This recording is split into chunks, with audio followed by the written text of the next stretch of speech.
Hey, what's up? So today we are talking about the Kayfun and the Aspire Nautilus and kind of doing a compare and contrast on some of the most popular tanks on the market at this time. So as you see, this is the Kayfun, the H-Cigar Kayfun clone that we all know and love. Some of the basic components of it: it's got a bottom coil with a chimney that goes over top. This is the building area. Chimney goes over top of that, like so, and then you got your top chimney part that goes on top of that. And part of the comparisons that we're going to be making today is this chimney design that's right here. It's the kind of the same thing that the Aspire Nautilus does, which is one of the reasons why I think it's one of the more popular box tanks out there.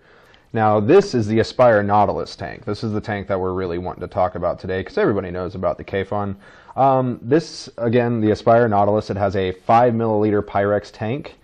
Bottom dual coil design with a very similar chimney style as seen in the Kayfun. So what that basically means is that the vapor, as it travels through the chimney, goes through the same kind of condensation that it does in the Kayfun, which I think is part of the main reason why the flavor of the vapor that's produced out of this is so strong compared to some of the other tanks that come straight in a box. One of the other very notable features of this tank is the adjustable airflow ring that's on the bottom here.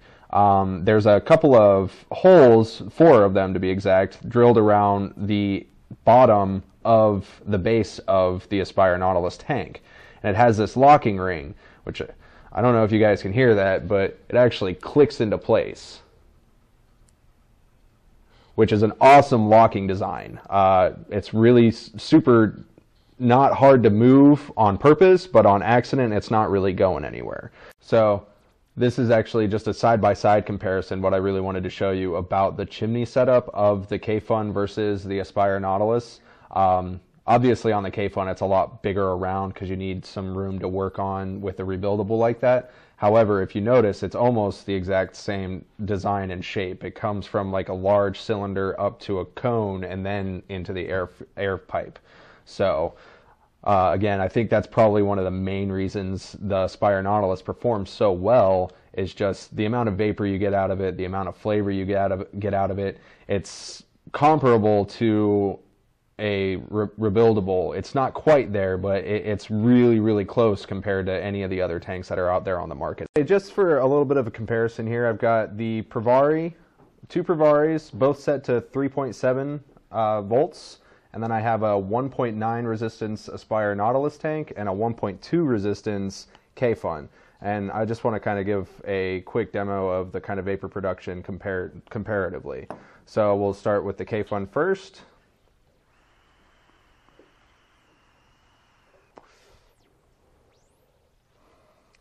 Pretty decent flavor, pretty decent vapor production. And then we'll go to the Aspire Nautilus. There we go. So a little bit less production from the Aspire Nautilus, but it's not a rebuildable. You can't build it exactly how you like it. Flavor differences: the Kayfun, you get a slightly more, you get the more subtle notes of the flavors out of the Kayfun, but the Aspire Nautilus is still way up there compared to things like the Pro Tank or even the Aspire Vivi styles, the other bottom dual coil styles. If you want to smoke, that's your business. But if you want to stop, that's ours. And come see us in Richmond, Virginia, RVA Vapes, 6100 West Broad Street.